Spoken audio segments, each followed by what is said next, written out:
चलो ठीक है, अब बात बंद कर लो, स्टार्ट करते हैं, है ना। आवाज आ रही है सही?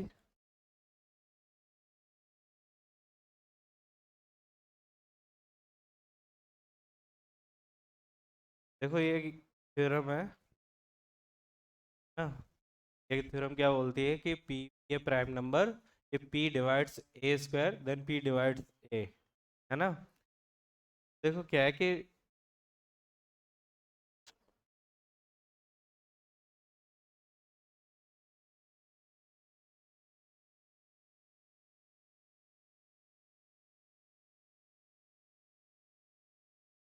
मेरा p क्या है, कोई प्राइम नंबर क्या है। ये थ्योरम तो डिस्कस नहीं करी थी ना।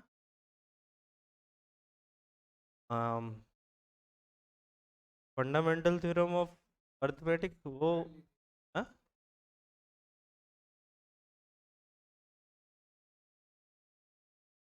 नहीं हुई ना।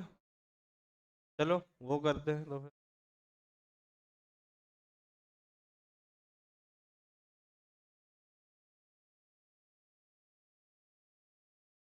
फंडामेंटल,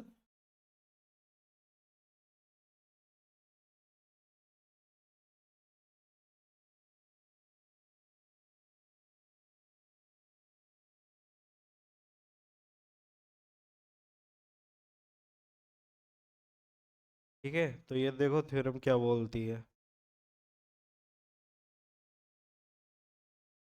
एवरी कंपोजिट नंबर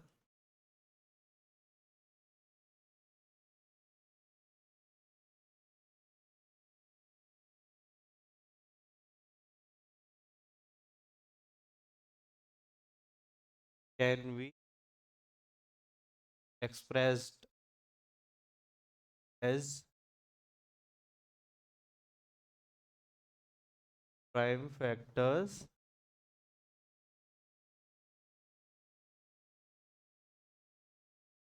क्या हुआ?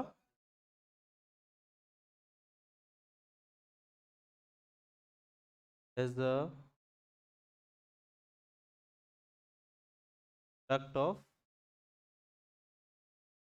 of चलो इसको बंद।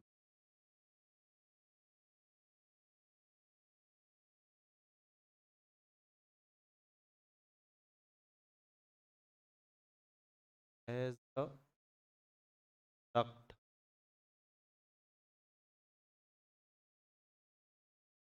prime factor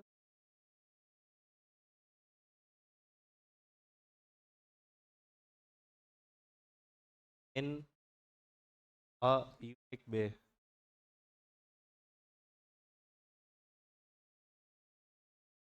ठीक है ना।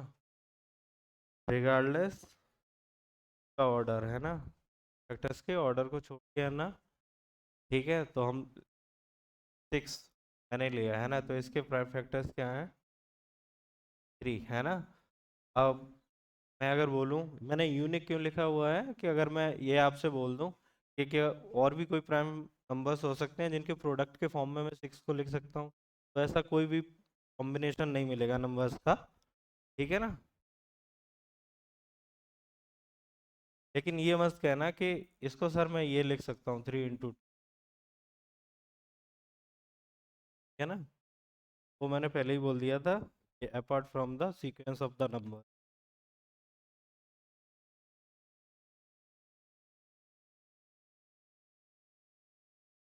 ठीक है, तो इसी थ्योरम का थोड़ा सा यूज करके अपन को ये प्रूफ करनी है। मेरा क्या है कि p कोई प्राइम नंबर है, ठीक है। ये क्वेश्चन में ये दे रखा है p डिवाइड्स ए स्क्वायर, ठीक है ना। ये साइन होता है डिवाइड्स, ठीक है ना। ये थ्योरम ये बोलती है कि p मेरा कोई प्राइम नंबर है, if p divides A square this implies that divides a। आवाज चली जाती है क्या बीच बीच में? ठीक है ना, तो ये थ्योरम ये है। देखते हैं कि इसको करना कैसे है। देखो, और मेरा a कोई भी पॉजिटिव इंटीजर है, क्या मैं इस a को प्राइम फैक्टर्स की फॉर्म में लिख सकता हूँ ना। p1 p2 p3, है ना। या कोई मैंने नंबर लिया इंटीजर, तो प्राइम फैक्टर्स की फॉर्म में मैं लिख सकता हूँ। मैंने वही लिखा हुआ है, क्या है कि P1 कोई प्राइम नंबर है, P2 प्राइम नंबर है, P3 प्राइम नंबर है, ये सारे प्राइम नंबर्स हैं, ठीक है ना। मैंने इसको लिखा हुआ है प्राइम फैक्टर्स की फॉर्म में, है ना। ये करना क्या है कि ए स्क्वायर चाहिए, ठीक है, तो मैंने ए स्क्वायर किया, ठीक है ना। आप चाहो तो इसको टाइम्स लिखो या डायरेक्ट ये भी लिख सकते हो, P1 square square P3 square Pn, है ना।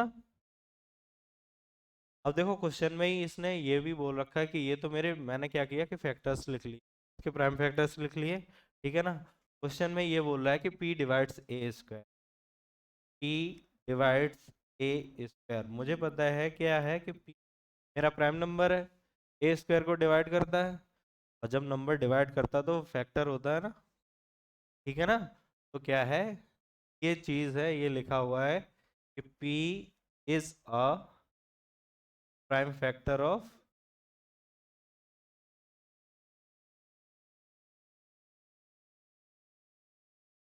ए स्क्वायर, ठीक है ना। इसका मतलब यही हुआ ना। और मुझे पता है कि जो ए स्क्वायर है उसके प्राइम फैक्टर्स क्या हैं, ये हैं, ठीक है ना। प्राइम फैक्टर्स ऑफ,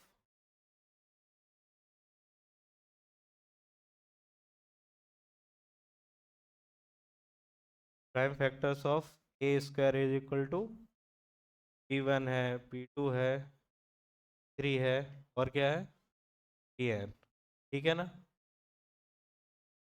ये पता है कि ये प्राइम फैक्टर्स जो भी होंगे वो यूनिक होंगे, है ना। आप कोई और नहीं सोच सकते, है ना। और मुझे ये भी पता है कि P क्या है, प्राइम फैक्टर इसका है। इसका मतलब ये हुआ कि P है वन ऑफ द,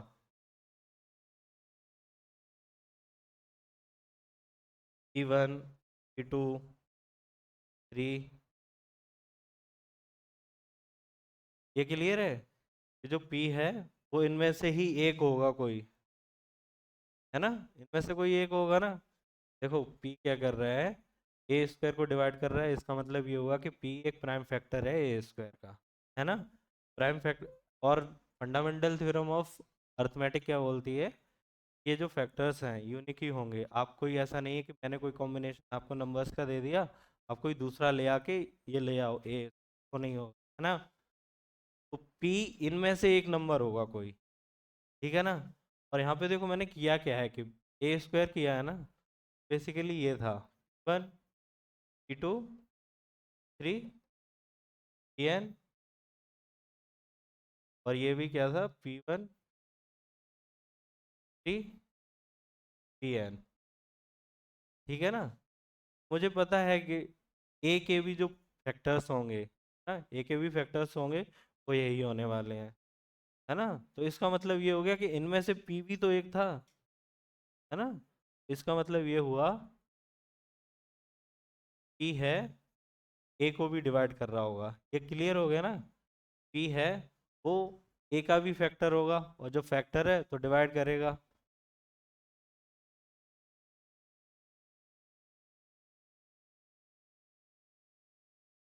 मैंने कुछ उल्टा, P is a prime number, है ना, P स्क्वायर, हाँ सही लिखा है।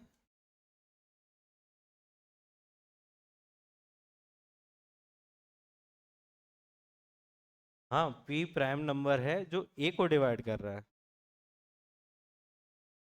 कहाँ पे P बाई ए लिखा है मैंने, मैंने मैंने देखो ये मार्क किया हुआ था, देखो शुरुआत में मैंने लिखा था ना, जब आप ऐसे करके कुछ लिखते हो, ये मैंने नहीं लिखा है, मैं क्लियर कर रहा हूँ, ठीक है। मुझे लगा आपको ये साइन पता है, मैंने लिखा भी था डिवाइड्स, है ना। ये बिल्कुल सीधा लिखते हैं ऐसे करके, ए, और इसको रीड क्या करते हैं, ए डिवाइड्स,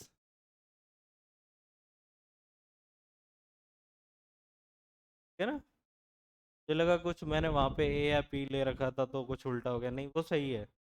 इसका मतलब ये है कि पी डिवाइड से, ठीक है। ये साइन नहीं है, इसका मतलब क्या होता है कि बी डिवाइड से,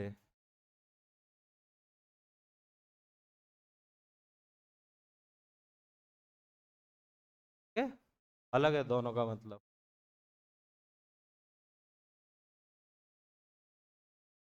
ठीक है।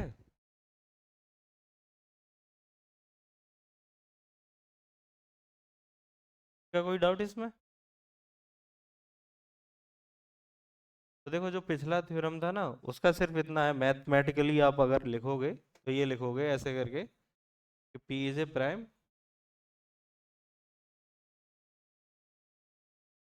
इफ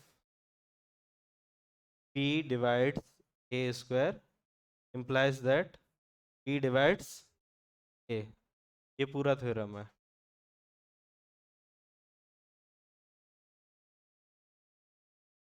आप नंबर्स लेके भी सोच सकते हो, वैसे जरूरत है नहीं सोच नंबर्स लेके। किसी ने कुछ बोला?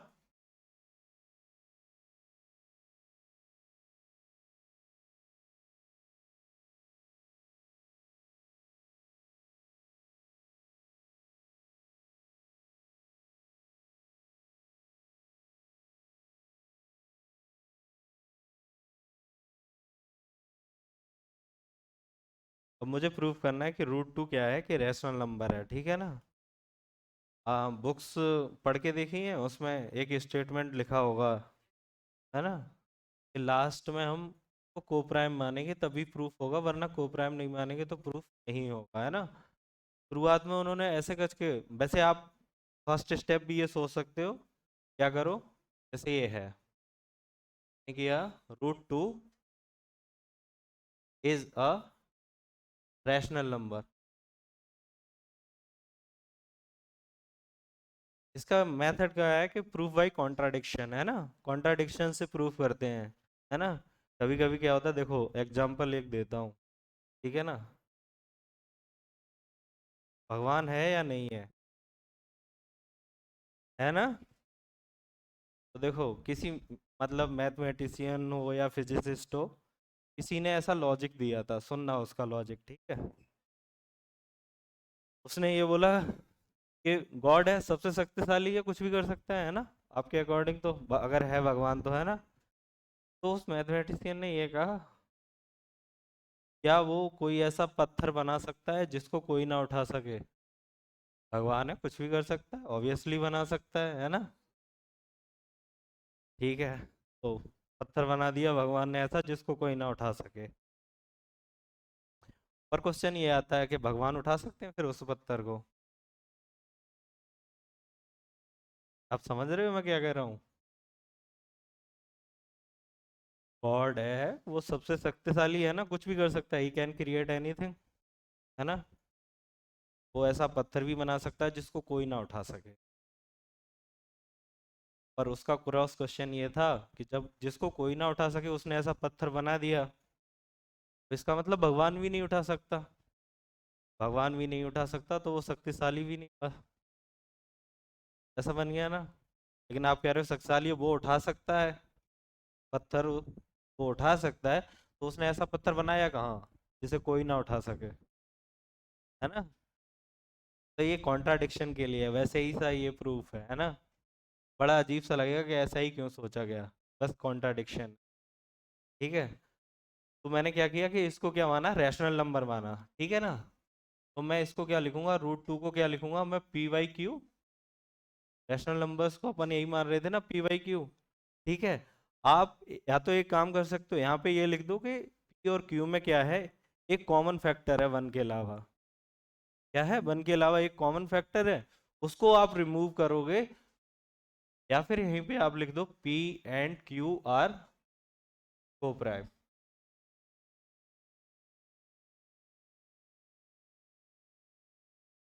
है ना। इसमें मैं एज्यूम ये कर रहा हूँ कि P और Q के पास कोई कॉमन फैक्टर है ही नहीं, स्टार्टिंग में ही ये लेके चल रहा हूँ, ठीक है ना। या फिर आप क्या करो, P और Q मैंने रैशनल नंबर लिया है, लेकिन इसमें क्या है, कोई कॉमन फैक्टर है, तो मैं वो निकाल दे रहा हूँ, है ना। जब मैं निकालूंगा तो कुछ ऐसा लिखूंगा, मैंने कॉमन जो फैक्टर था P और Q में वो निकाल दिया ना।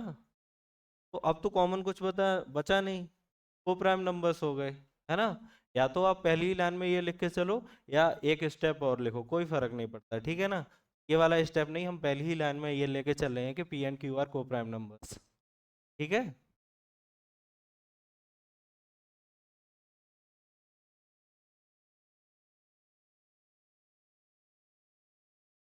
इसको देखो, इधर भेजा, √2 equal to p on squaring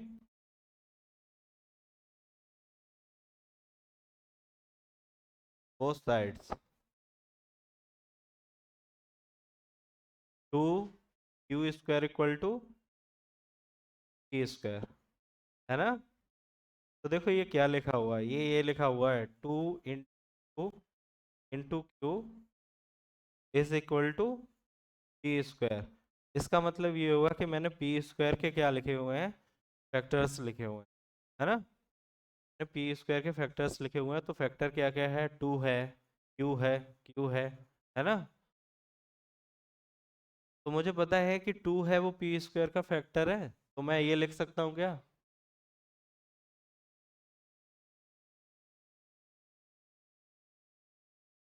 क्या मैं ये लिख सकता हूँ 2 डिवाइड्स पी स्क्वायर।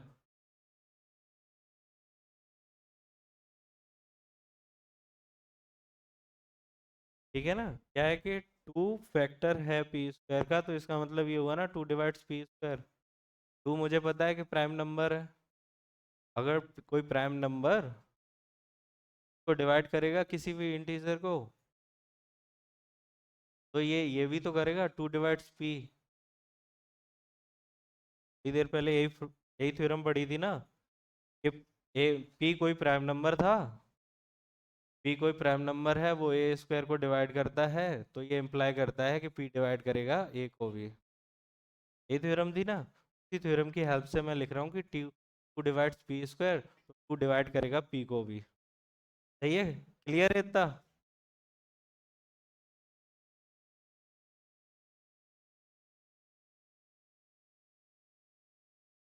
अगर 2 डिवाइड कर रहा है तो क्या मैं ये लिख सकता हूँ p equal to 2 times C,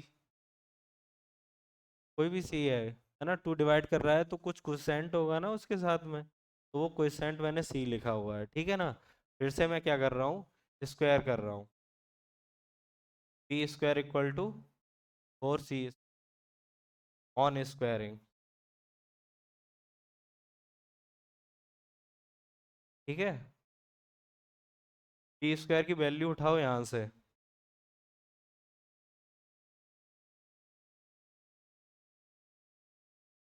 2 q square equal to 4 c square, 2 ज़ा 4, q square equal to 2 c square. अब देखो ये भी क्या लिखा हुआ है, 2 इंटू सी लिखा हुआ है ना। तो क्यू स्क्वायर के फैक्टर्स क्या हैं, 2 और सी है, तो ये इम्प्लाई करता है क्या, कि 2 डिवाइड्स क्यू स्क्वायर, ठीक है।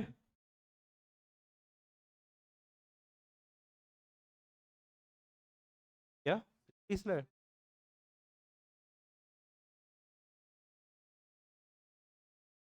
हाँ जी,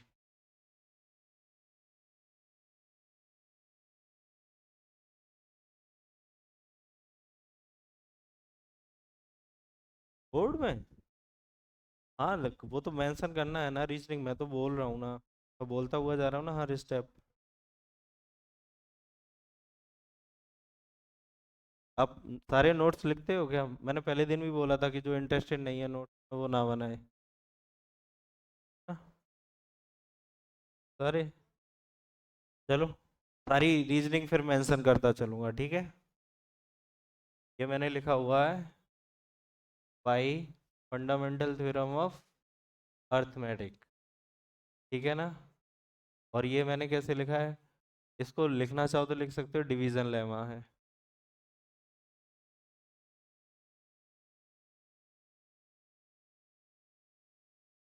सी, 2 है ना, डिवाइड कर रहा है ना, तो उसके साथ में कुछ क्वोशेंट होगा ना, वही लिखा हुआ है।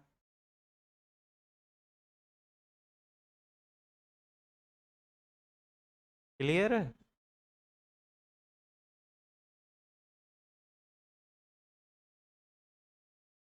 क्या था, 2 divides q square, this implies that divides q, ये भी रीजनिंग बाई, ठीक है। This implies that q equal to, इसको डी मान लो, है ना, ठीक है।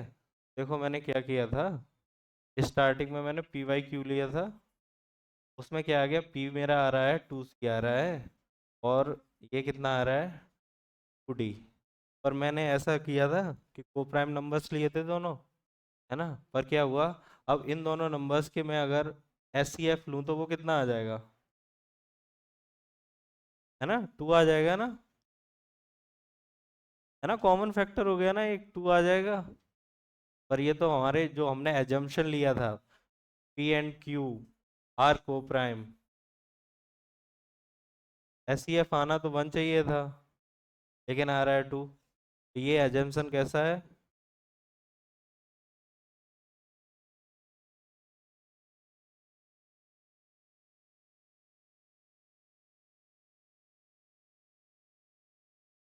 देखो हमने स्टार्टिंग में क्या किया था, √2 को क्या लिया था, पी वाई क्यू। मुझे पता था कि इन पी और क्यू में कुछ भी कॉमन नहीं है, पर मैंने क्या किया, अल्टीमेटली मैंने दिखा दिया पी और क्यू में भी कुछ कॉमन है। वो क्या कॉमन है, 2।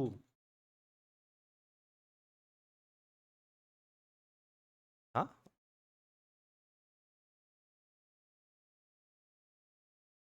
2 को आप समझ नहीं रहे हो मैं क्या कह रहा हूँ। मैं ये कह रहा हूँ मैंने पी और क्यू को प्राइम लिया था, मुझे पता है कि इनके बीच में सिर्फ एक ही चीज़ कॉमन है, वो क्या है कि 1, और कुछ भी कॉमन नहीं है, ठीक है ना।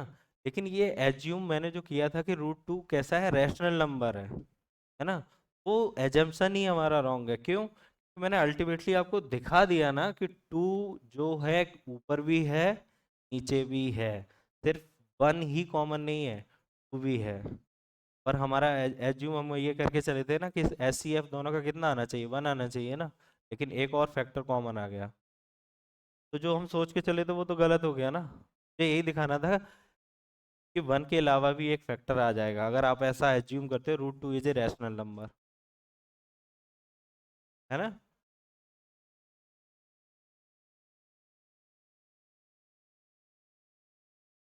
That's why √2 is an irrational.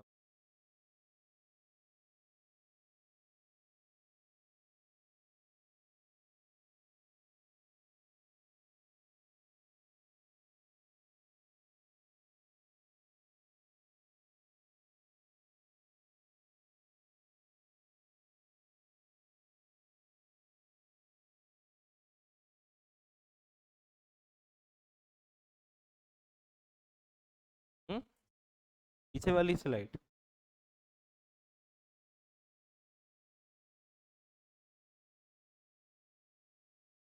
मैं कर रहा हूँ।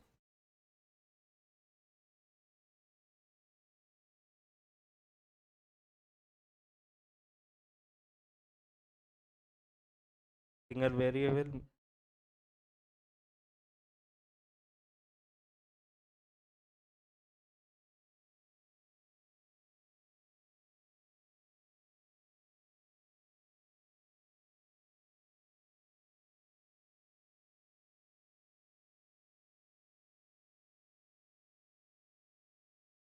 स्क्वायर,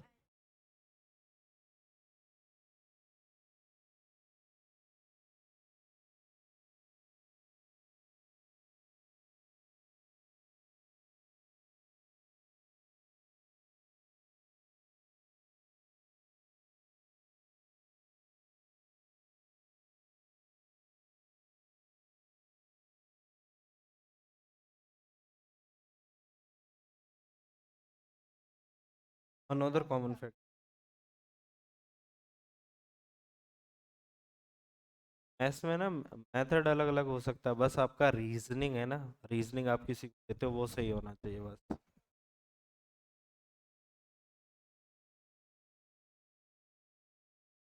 हो गया ये।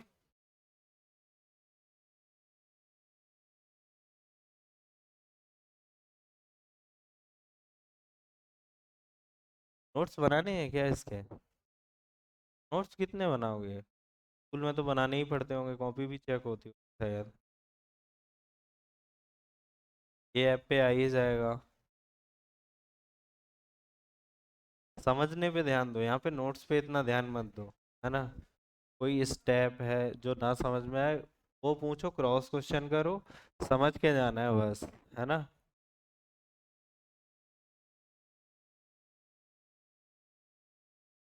कंसेप्ट्स को कॉपी में रखोगे तो वजन होगा बेमतलब का। दिमाग में रखो, वजन नहीं लेके घूमना।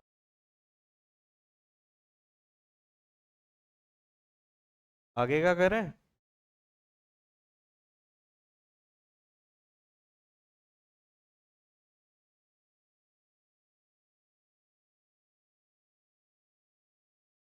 तो हम क्या करेंगे? Let root three be a rational number.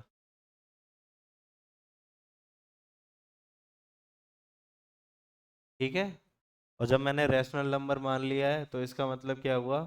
Root three is equal to p by q, है ना। रीजनिंग भी मेंशन करते जाओ, q is not equal zero and p q are O prime.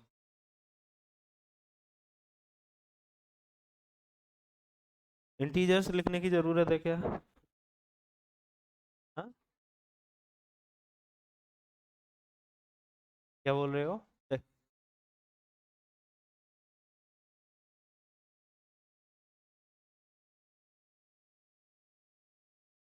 हाँ,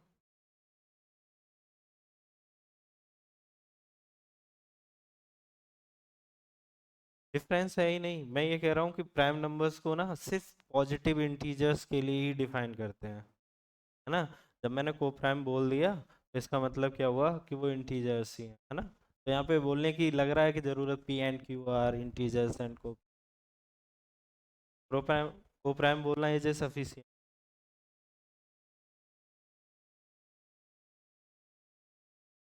फिर क्या करना है? इसको इधर root three q equal to e, this implies that three q square equal to square on squaring. ठीक है। तो ये इम्प्लाई क्या करता है कि ये थ्री एक क्या है, इसका पी स्क्वायर का फैक्टर है। This implies that three divides p square, है ना। This implies that three divides p. ये किससे लिखा मैंने? By F T.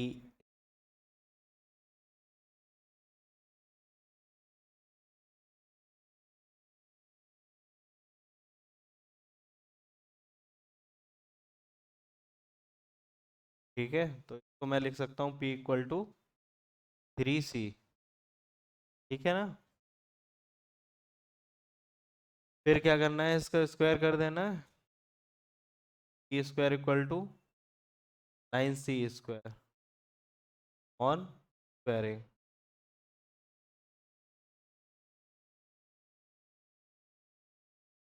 हाँ जी, कोई कुछ बोल रहा था? ठीक है, तो यहाँ से उठाओ p square three square is equal to nine c square. This implies that q square is equal to three c square. ये इम्प्लाई क्या करता है कि थ्री डिवाइड करेगा किसको? क्यू स्क्वायर को। इस स्टेप से मैं लिख सकता हूँ थ्री डिवाइड्स की बाई एफ टी। ठीक है ना। तो देखो क्लियर है कि थ्री है ना, क्यू को भी डिवाइड कर रहा है, और थ्री ये यहाँ पे पी को भी डिवाइड कर रहा है और क्यू को भी डिवाइड कर रहा है। और हमने एज्यूम क्या किया था लास्ट में कि पी और क्यू कैसे हैं? कोप्राइम में। अगर मैं अब एस सी एफ निकालूंगा पी और क्यू का तो थ्री आएगा। यहाँ पे हम मान के चले थे क्या कि एस सी एफ यहाँ पे वन है, लेकिन अब मुझे पता चल रहा है कि थ्री आएगा ना। तो हमारा एजम्पशन है पी और क्यू आर कोप्राइम, वो गलत हो गया। तो इसका मतलब जो हम एज्यूम करके चले थे √3 इज ए रैशनल नंबर, वो भी गलत है। वो कैसा है? रैशनल नंबर है।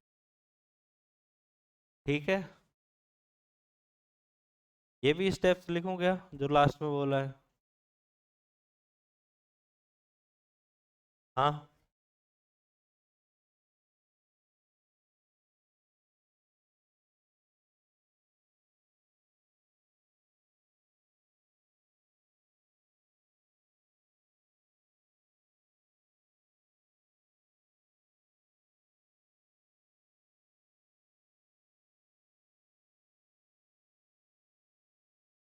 क्या समझा नहीं मैं?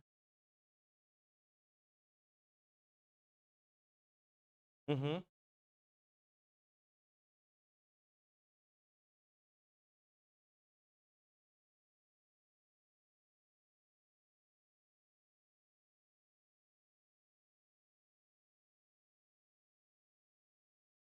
समझ समझ। ओके ओके ओके, हाँ, ये सही है। ये फंडामेंटल थ्योरम ऑफ अर्थमेटिक का नहीं है, ठीक है ना? वो गलत है, ये रीजनिंग है, वो गलत है, ठीक है।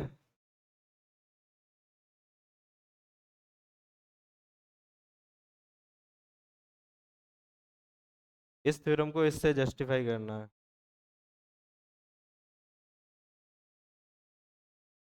तो इसका कोई नाम नहीं है आपकी, मतलब एनसीईआरटी में है ना?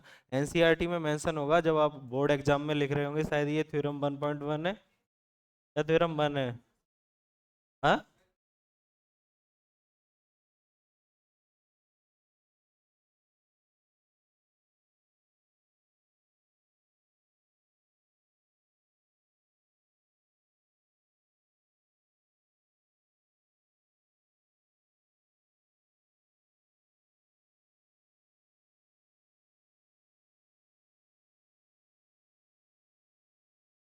ठीक है।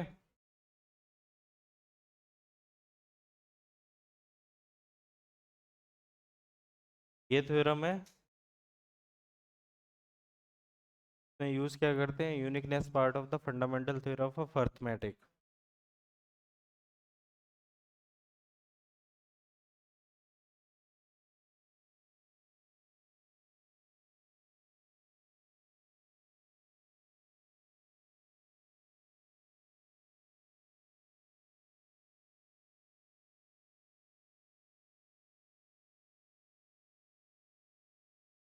यूनिकनेस पार्ट तो यूज कर सकते हैं ना? यूनिकनेस ऑफ एफटी है।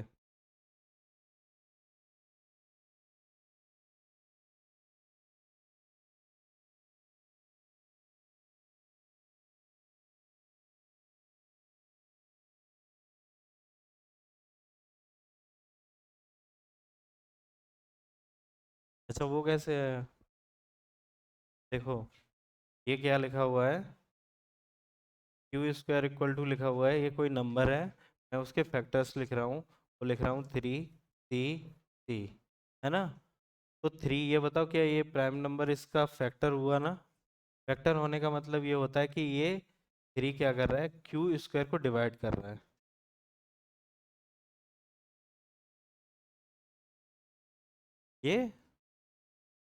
ये कहाँ से लिखा है? ये तो मैंने यहाँ से पी स्क्वायर आया था ना, p square equal to 9C square. P square की वैल्यू मैंने यहाँ से उठाई है 3Q, है ना? 3Q square equal to 9C square, cut जाएगा। अब क्लियर है?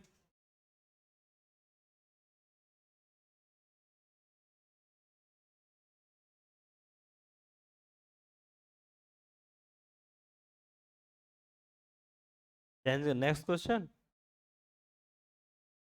अच्छा, एक रैशनल नंबर का प्रोडक्ट क्या होगा?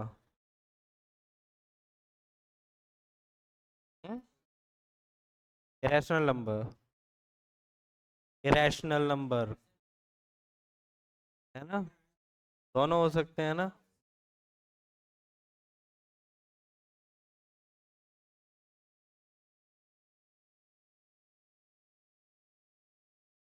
देखो, तो इसको हमने क्या किया? 5 - √3 इज अ रैशनल नंबर, ठीक है, 5 - √3 equal to p/q, to not equal to 0। लिखने की ज़रूरत वैसे है नहीं, इसको फिर भी लिखना है लिख सकते हो, ठीक है। p और q को प्राइम,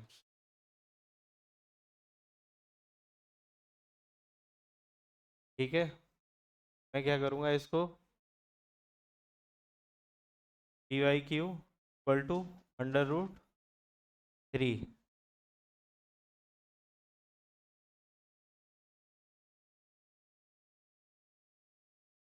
इसको मैं क्या लिख सकता हूँ, 5q minus p upon q is equal to √3, है ना। अब देखो p और q क्या थे, ऑब्वियसली इंटीजर्स थे, है ना। तो मैंने क्या किया, इस q को मल्टीप्लाई किया इंटीजर से, इंटीजर माइनस किया integer, divided by N integer, वो इंटीजर ही है ना। तो ये जो पूरा पोर्शन है ये कैसा है, रैशनल है, रैशनल है। और ये मेरा क्या है अब, ये रैशनल है।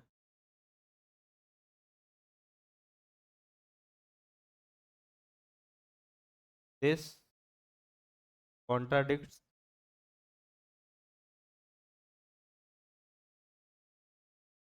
और एजम्पशन,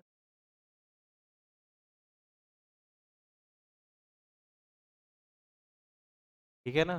तो इसमें ना, ये इस टाइप का जो क्वेश्चन है, बेसिकली √2 है, √3, √5 है, उसके लिए आपको पूरा प्रोसीजर पे से जाना है। लेकिन जब कोई क्या लिखा हो, ऐसा नंबर लिखा हो कि 5 - √3 है, 6 माइनस समथिंग है ना, तो उसके लिए क्या करना है, पूरा प्रोसीजर फॉलो नहीं करना है। के लिए मुझे क्या बेसिक आइडिया यूज़ कर लेना है कि ये अंडर रूट के अंदर जो भी प्राइम नंबर होगा उसको एक साइड लेके आ जाओ, फिर उसके बाद आपको ऐसे ही रीजनिंग देनी है, उतना पूरा लंबा नहीं करना, ठीक है।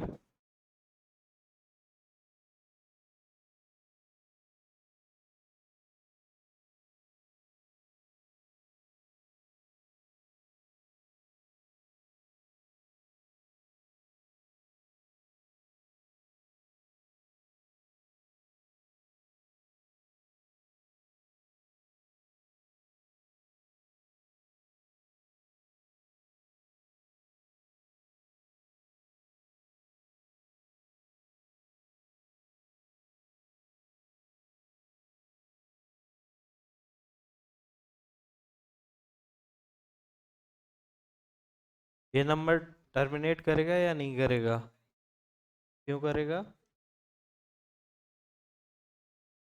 क्यों करेगा, हाँ।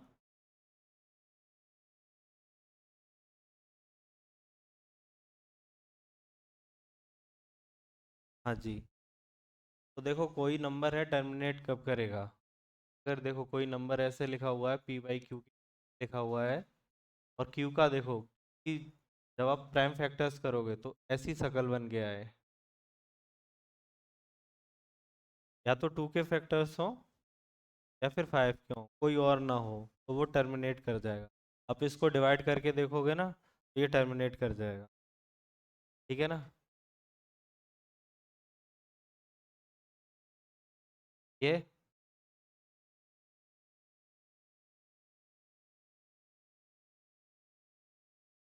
ऐसा क्यों होगा,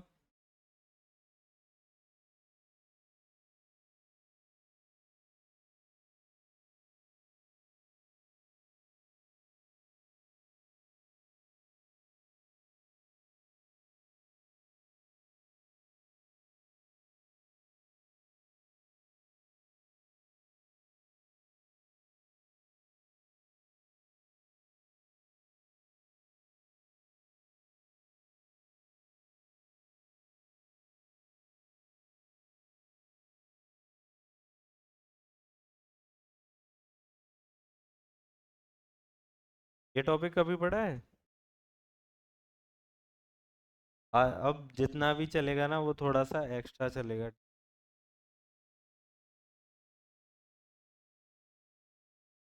ठीक है ना। पहले इसका मतलब समझो कि मुझे क्या बताना है, number of factors of a given number, है ना। कोई नंबर दिया गया है, उसके फैक्टर्स बताने कितने हो सकते हैं, है ना। सपोज करो मैंने क्या लिखा है, 6 लिखा है, इसके कितने फैक्टर्स हो सकते हैं, 1, टू, थ्री, सिक्स। 20 में लिखूंगा तो 1, 2, 4, 5। ठीक है ना। अब अभी तो ये छोटे छोटे नंबर है तो मैं काउंट करके बता सकता हूँ कि इसके फैक्टर्स कितने हैं। 4 हैं। इसके फैक्टर्स कितने हैं। 1, 2, 3, 4, 5, 6, 6 हैं, है ना। लेकिन जब कोई नंबर बड़ा हो जाए। हाँ। हाँ जी। तो नंबर ऑफ फैक्टर्स बताने के लिए क्या करेंगे। देखो क्या किया मैंने, 6 के प्राइम फैक्टर्स किए। यहाँ पे 2 की पावर कितनी है, यहाँ पे भी 1 है ना। तो जो भी पावर्स हो, है ना, आप उसमें क्या करो, 1 ऐड करो।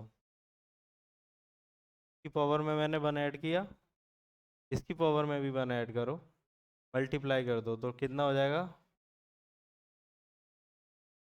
ठीक है। अब देखो 20 के प्राइम फैक्टर्स कर।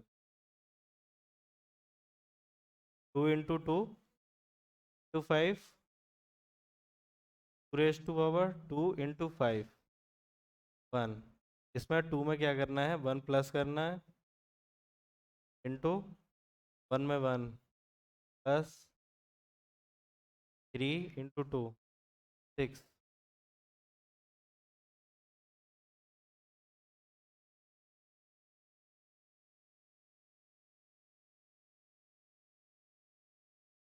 देखो मेरे पास क्या है कि कोई भी पॉजिटिव इंटीजर है, ठीक है ना। तो इसके देखो प्राइम फैक्टर्स में ए M1, ठीक है, बी M2, सी थ्री, ठीक है ना। और ये कुछ लेता हूँ ऐसे ही, मतलब कुछ भी फैक्टर्स लिखे होंगे, ठीक है ना। तो करना क्या होता है, इसकी जो पावर्स हैं, जो प्राइम फैक्टर्स हैं उन पे कुछ पावर्स होंगी, ठीक है ना। ये जो पावर्स हैं उनमें क्या करना है कि मुझे 1 ऐड करना और मल्टीप्लाई करके लिख देना सबको। M2 प्लस 1, ठीक है। और फिर ये M3 प्लस 1, ऐसे चलता रहेगा, है ना। M4 plus 1। ठीक है, एक एग्जांपल और लें।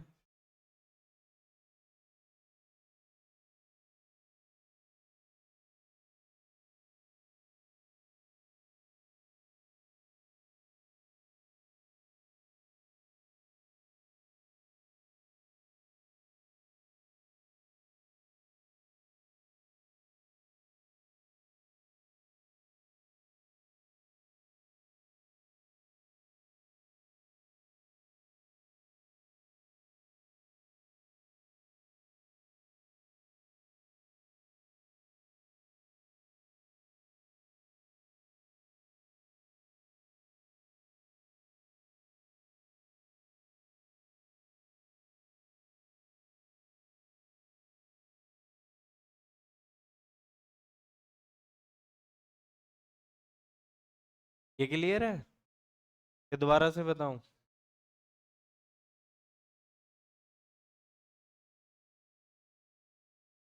इसके बताओ फिर,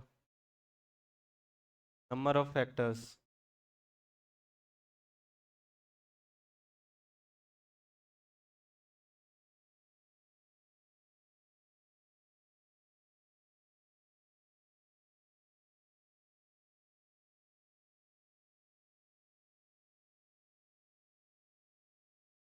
हाँ।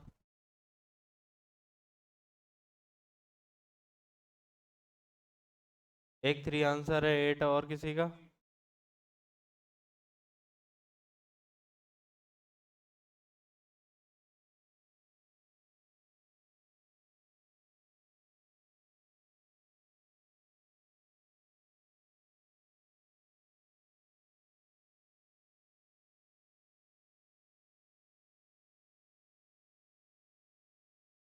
करें इसको फिर।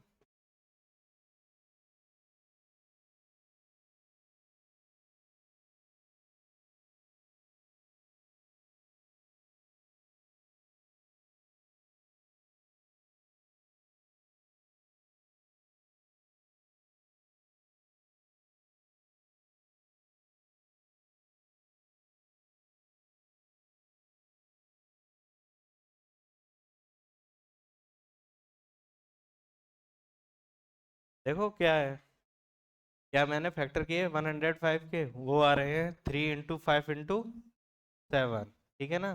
सब पे पावर तो वन ही है, जब पावर नहीं लिखा होता है ना, वन ही वन। ठीक है, तो नंबर ऑफ फैक्टर्स, नंबर क्या इक्वल हो जाएगा कि मैं जो भी पावर है उसमें मुझे वन प्लस करना है, मैंने यहाँ पे वन प्लस किया, पे देखो वन है, वो भी तो वन प्लस वन, पे भी वन है, one plus one, 2 × 2 ×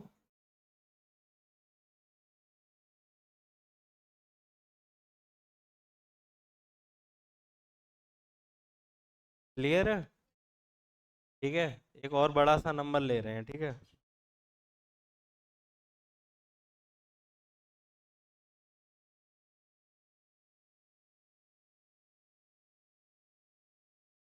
number of factor,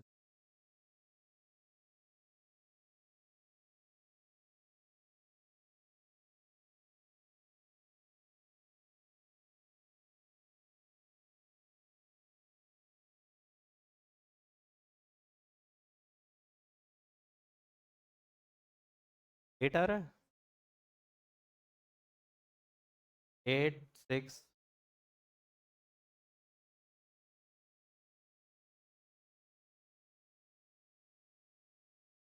8 6 में एक कंफर्म करके बताओ क्या आंसर है। 8 है, चलो देखते हैं करके।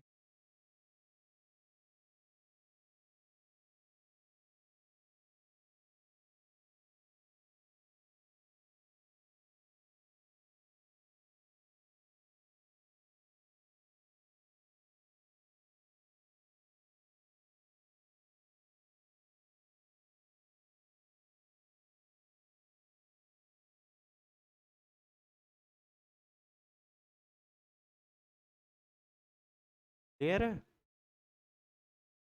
8 वाला आंसर सही है।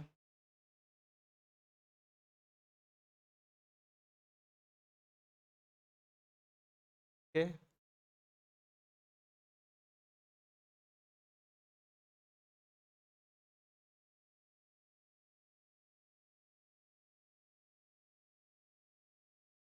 कितना आएगा इसका।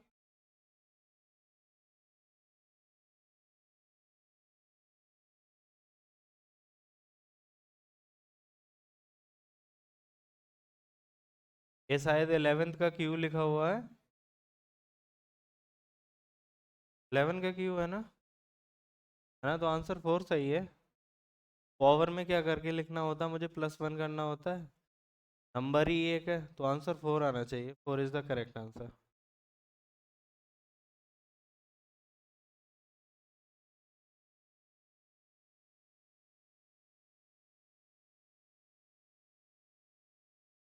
ये नंबर लिखा हो, ये बताओ।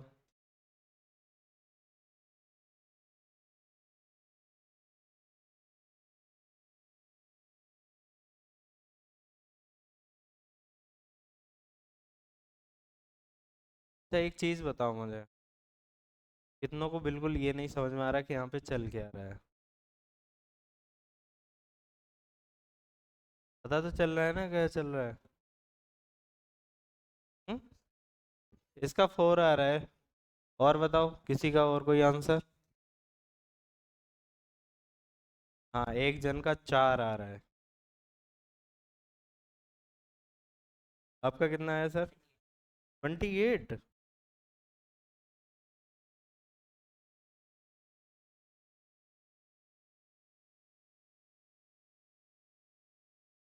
ये शायद 12 का क्यूब होता है ना। 12 को मैं क्या लिख सकता हूँ, 2 × 2 × 3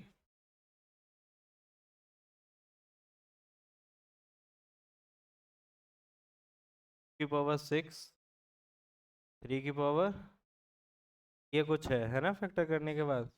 देखो क्या है, इस पावर में मुझे वन करना है, 6 + और 3 + 1, 28 आंसर आएगा।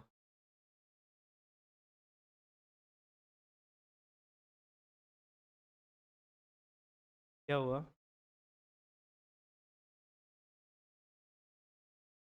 ठीक है, एक बार सारे आंसर सही दे दो ना, तो फिर चेंज करें इसको, है ना? ये अभी भी लग रहा है समझ में आया नहीं है।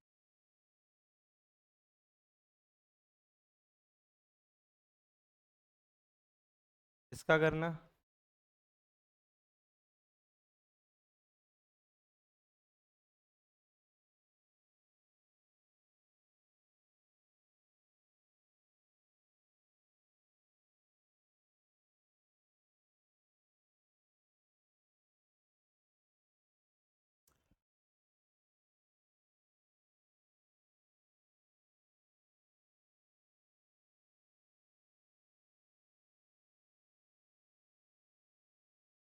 एटीन।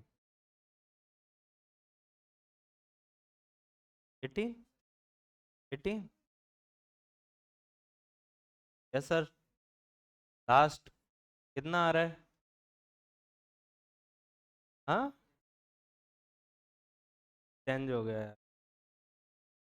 मुझे लगा। हाँ, 18 आ रहा है। 12 वाला मुझे दिखा दो, काफी लोगों का 18 आ रहा है, इसलिए 18 साइज सही होगा।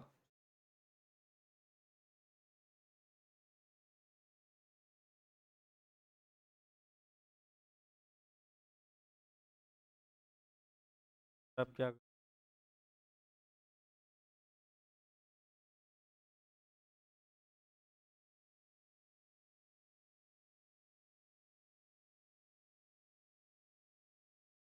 100। आप सुनो सुनो, आप क्या कर रहे हो, देखो सुनो। लॉजिकली समझो इस, है ना? ये लिखा है 2196 से डिवाइड करने का मतलब क्या हुआ, उसको मैं आधा कर रहा हूँ। कम से कम 2000 रुपये हैं आपके पास, उसका आधा करोगे तो कितना आएगा? 1000 रुपये तो आना चाहिए। आप 190 कुछ लिख रहे हो, 100 समथिंग, है ना? देखें इसको भी। 18 आ रहा है ना, 18। चलो अगला टॉपिक देखते हैं फिर।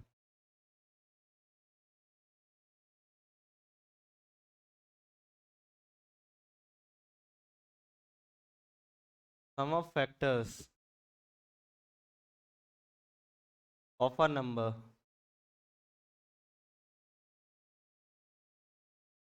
पहले छोटे नंबर से स्टार्ट कर लेते हैं, फिर देखेंगे क्या आ रहा है, ठीक है? तो देखो 6 का पहले, सबसे पहले लिख लेते हैं, है ना? 6 का कितना है? फैक्टर्स क्या क्या है? 1 2 3 6। इनका सम करें तो कितना आ जाएगा?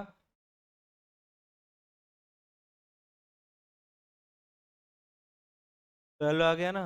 ऐसे ही मैं बड़े नंबर लिखूंगा तो काफ़ी बड़ा हो जाएगा ना। सपोज करो मैं 12 लिख रहा हूँ, तो वो 1 2 3 4 6 12, है ना? इसका सम कितना हो जाएगा? 22।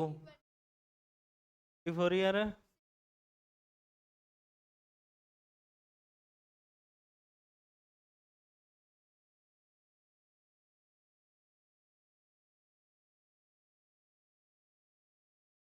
अब सही है? कितना आ रहा है? ठीक है, अब देखो इसका फॉर्मूला क्या है। अभी तो ये छोटे नंबर है, हमने काउंट कर लिया, ठीक है ना? हाँ जी। क्या उसको बुला के क्या फायदा, मुझे बुलाओ ना। उधम मत करो यार प्लीज, है ना? रिक्वेस्ट है। हाँ, अब मत करना, कोई बात नहीं, ठीक है? चलो आ जाओ, देखो इसको। तो क्या करना होता है, मुझे प्राइम फैक्टर्स लिखने होते हैं। मैंने क्या किया, प्राइम फैक्टर लिख रहा हूँ। 2 इंटू, क्या? देखो क्या करना होता है, इसकी पावर यहाँ पे भी 1 है, यहाँ पे 1 है। क्या करो, पावर में एक प्लस करते जाओ, ठीक है? तो मैंने क्या किया, पावर में प्लस करूँगा तो कितना हो जाएगा, 2। -1 करते जाओ, पावर करने के बाद माइनस करना है। यहाँ पे भी देखो, पावर 2 करने के बाद, और नीचे क्या लिख देना, बिना पावर्स के, -1। 2 2 जा 4, 3 9 8, 3 जा 9, -1 8, वो 1, और ये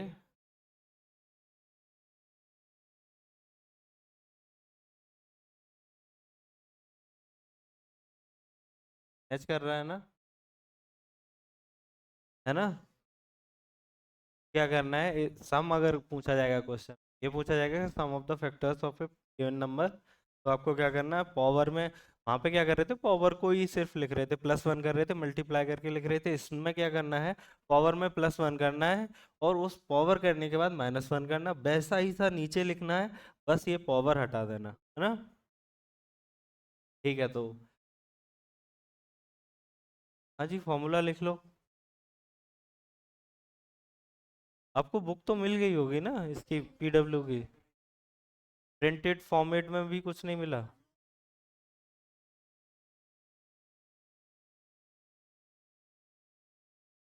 हम्म, कुछ भी नहीं मिले हैं?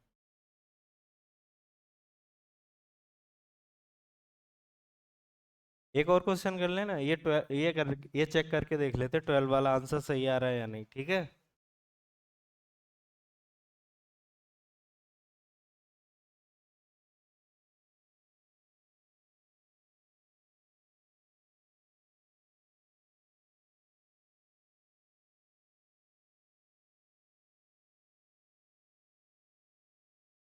आंसर तो बताइए, 28 आएगा, पर क्रॉस चेक कर लो आप, है ना। उसके बाद आप निकाल देना। 24 के निकालना।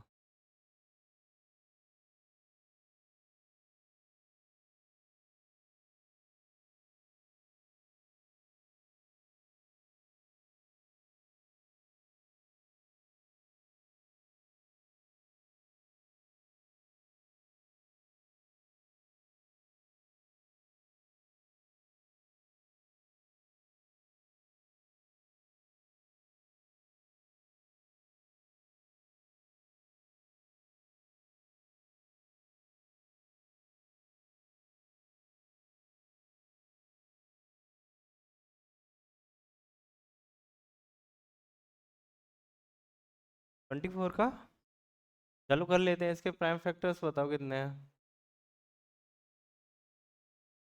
2 क्यूब, यही है। करना क्या है, पावर में 1 ऐड करना है, मतलब 2 रेज टू पावर 4 - 1, ठीक है। हमें क्या करना है, 2 raise to power 3 raise to power 2 - 1, upon में लिखना है आपको 2 - 1 3 - 1। ये कितना हो जाएगा, 16। ये 15 हो गया, 8, ये 1, ये 2, 4।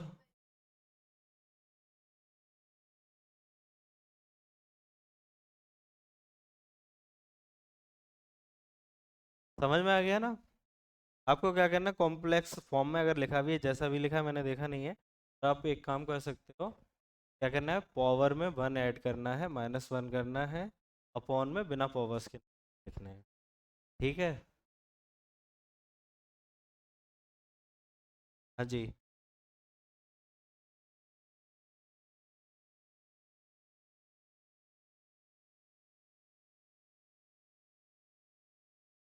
टेस्ट में अगर आ भी जाएगा तो मैं करा दूंगा, इसको कुछ नहीं है, पर बोर्ड में तो नहीं आएगा। आपके बोर्ड में नहीं आएगा, तो यहाँ पे जो आपका सब्जेक्टिव पेपर होगा उसमें नहीं होगा, लेकिन जो ऑब्जेक्टिव पेपर होगा उसमें आपको क्वेश्चन मिल सकता है।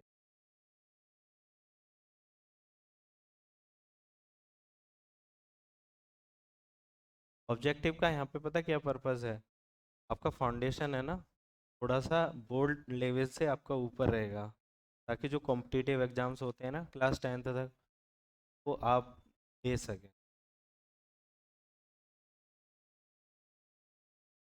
जो एक्स्ट्रा चीज़ है वो सारी करा दूंगा मैं लास्ट में, ठीक है ना।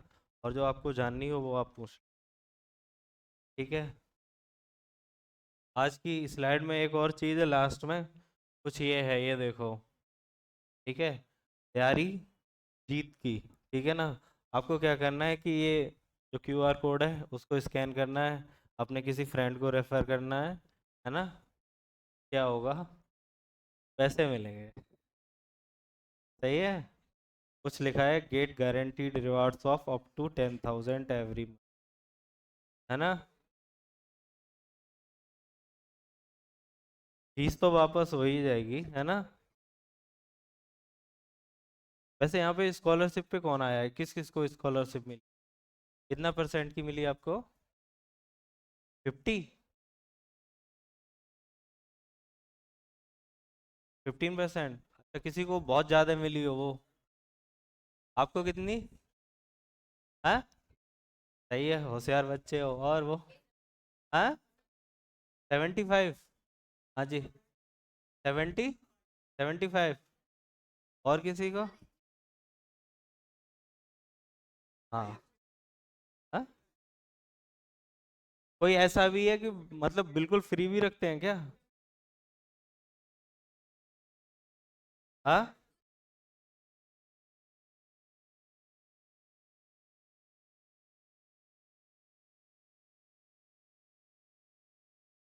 ठीक है, तो ये अपने फ्रेंड्स को रेफर करना, तो आपको कुछ ना कुछ मिलेगा, ठीक है।